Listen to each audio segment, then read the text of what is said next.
Hello, everyone. We have a lot of news to cover today.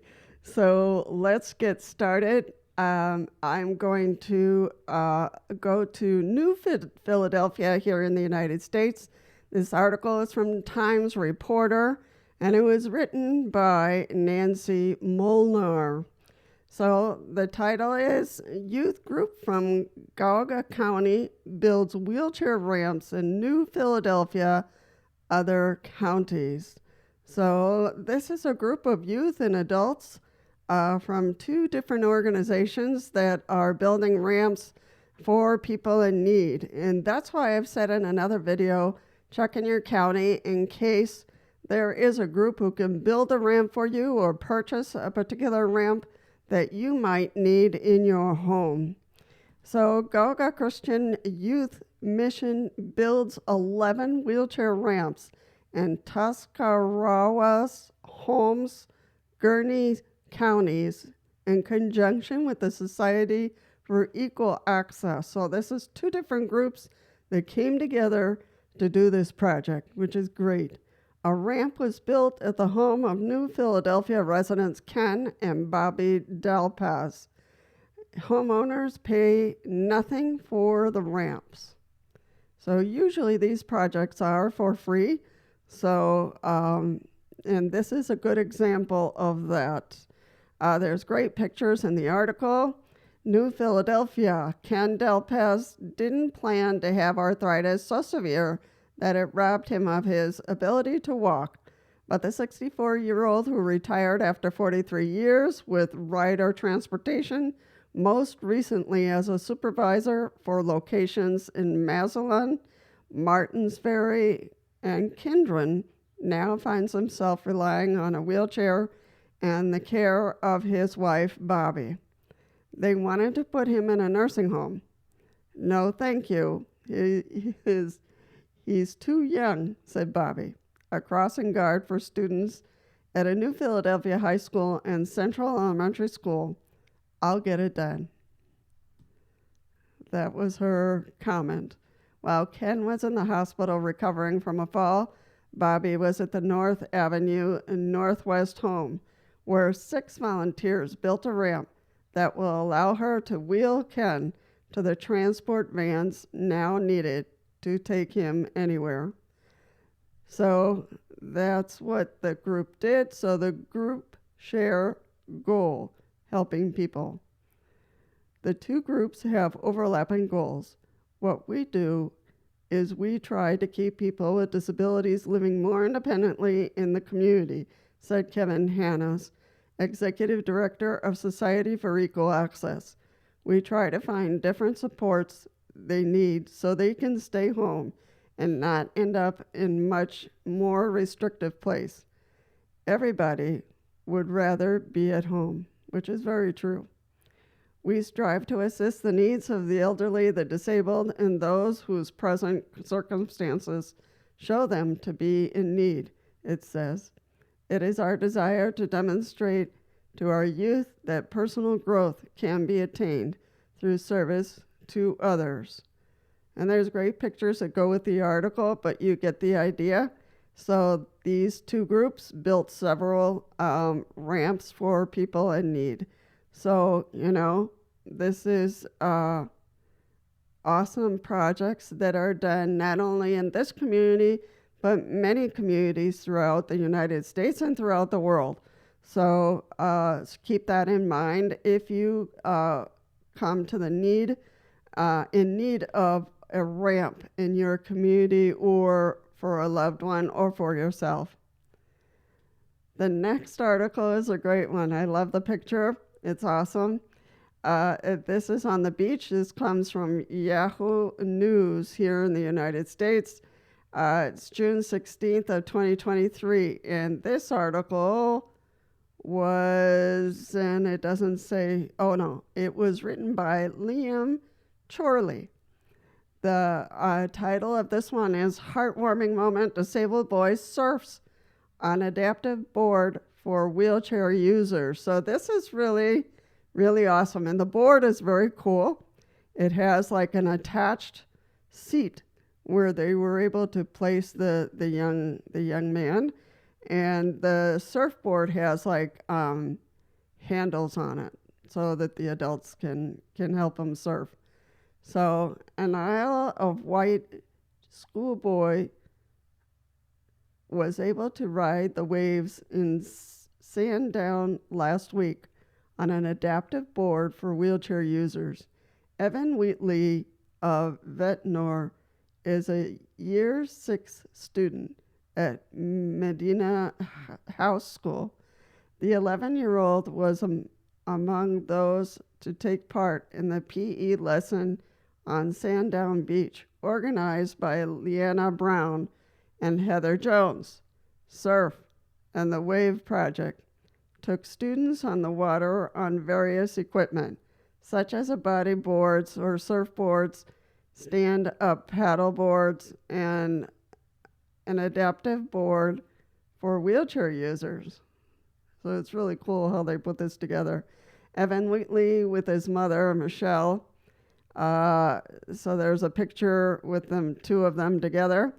Children aged 8 and over can use the adaptive board to explore the waves and sea.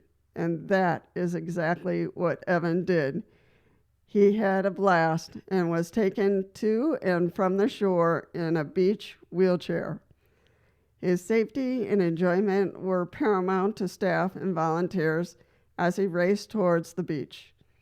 Tasting the salt water and on his lips, Evan smiled, a strong indication that he was enjoying the experience. So, yes, he really did surf. I can see the surfboard here. There's a staff member behind, riding the waves with him. So this is one of those accessibility things that we think doesn't exist, and it does. And this kid had a blast. So I will also attach that article. It's great. All right, specially designed wheelchairs with tracks tested by the community in Florence. This is also in the United States. We have a lot of United States. There's one from Instabul that we'll be seeing in a moment. So this is from Kenzie 9, Channel 9 ABC News. And this article was written by Julio Mora Rodriguez. The title is Specially Designed Wheelchairs with Tracks Tested by the Community in Florence.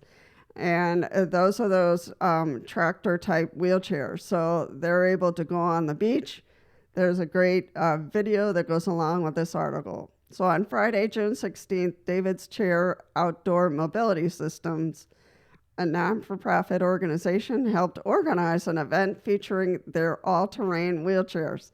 Instead of wheels, the chairs have treads and are controlled by a joystick. The wheelchairs were designed specifically to help people get to the beach, no longer being inhibited by large dunes or rocky terrain. So this is happening around the United States, especially in state parks. But this, of course, is a volunteer group that puts these wheelchairs together. And there are all kinds of shapes and forms, but they look awesome. All people had to do ride the wheelchairs was to drop by David's Chair tent and sign up. There were 6 chairs total, and the ride was completely free, and riders could explore and enjoy Hasita Beach. The event started at 10 and ended at 4 p.m. Anybody could ride the chairs, such as people struggling with disease such as ALS or disabled veterans. So David's chairs started after David Hattrick was diagnosed with ALS. His friends started the group in 2017, and since then, they've had a similar chair testing events like the one on Friday. The success has even surprised the founders of the group, such as Steve First, the CEO and founder of David's Chairs. So I will clip the article as well in the description box, and the pictures are awesome. The video is great, and the people had a blast. So this is from New Hampshire. This is also an incredible accessibility progress. So this is a little political, but also awareness of how these things develop. This is from the New Hampshire Bulletin, and this was written by Anne Marie Timmons on June 16, 2023. Public playgrounds may become wheelchair and walker friendly. So new playgrounds open to the public could no longer have a ground of loose wood chips, which would be a barrier for people who use wheelchairs, walkers, canes, or other devices under a bill that cleared the legislature Thursday. But public playgrounds won't be required to have the kind of hard rubber surface proposed in House Bill 467. That's in the part due to the opposition from the New Hampshire Timberland Owners Association and Lumber Company. Representatives from both told the Senate committee that limiting ground surface to hard rubber would prohibit the use of their engineered wood fiber products, which they said met the requirements of the Americans with Disabilities Act. The Senate amended the bill with the change. The ground surface must be made of resilient solid surface, but not strictly a hard rubber surface. When the bill returned to the House Thursday for a vote on the Senate's changes, the prime sponsor, Republican Caitlin Kutab, a Windham Republican, urged members to accept the changes. This is a civil rights issue. Everybody should be able to use public places, she said. For me, one of the most heartbreaking things to hear about was little kids at recess who are in wheelchair and forced to sit and watch the rest of their classmates play while they themselves are unable to play. We owe it to these kids to do the right by them and make sure that they can use the playgrounds just like they can use any other public building. So this is one of those things that, has to be discussed, has to be voted on, has to be adjusted, has to go back to the table. So it's quite the process. But I'm glad that this town has worked this out, and hopefully it will push for playgrounds, all playgrounds, to be accessible for kids, and why not adults. So the last paragraph in this article is, let's start off by making it crystal clear. There is nothing that prevents a town or city from doing what this bill is asking to do, said Representative Len Turcotte, an Allenstown Republican. This bill contains excessive bureaucratic overreach that would require regulations that already exceed the comprehensive ADA rules. We do not need the potential for towns or cities looking at this expensive addition mandated by the state to reach the point where they decide maybe we don't even build a playground. So it's some of that and all of that, folks. You need to make it in a way that the playgrounds happen, and they happen with the right equipment for all. So don't spend your time fighting over this too long. Kids need to play. And that might, need to be the title of the next group or project. Kids need to play. And for all playgrounds to be accessible. So stop fighting, folks. All right. So this one is the one from Instabul. And this is from The Guardian, and it was written, I got a problem here. Here we go. Ignored and isolated, my nightmare in a wheelchair at the Champions League final. Ellis Palmer. So this is a long description of her difficulty accessing this soccer game, and how she wasn't able to access the food very well. It was difficult getting through the lines. People were ignoring her, stepping in front of her. I think her mother fell at one point, trying to get into the stadium. So It's a long description here. She listed all the problems she had in Instabul, getting through, getting in the stadium, getting out of the stadium. So I'll let you read the article, but this tells you that not only, here in the United States, I think we're pretty lucky, but when you step out of the United States and you go to other countries, such as Istanbul, and you see about the trains and the sidewalks and the stadium and bathrooms, we are truly lucky here in the U.S. We still have work to do, and hopefully we'll be able to motivate other countries to be as accessible. Um, but truly, it's a long description, and it's good to read to become aware of how much we truly do have in the U.S. That is it, folks, for news you can use.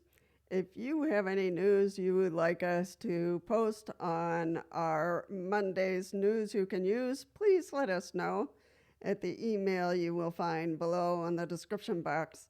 I want to thank everyone for coming, for listening to News You Can Use, and I want to thank everyone for their subscriptions and for their likes, and especially for their comments. And I will see you next Monday.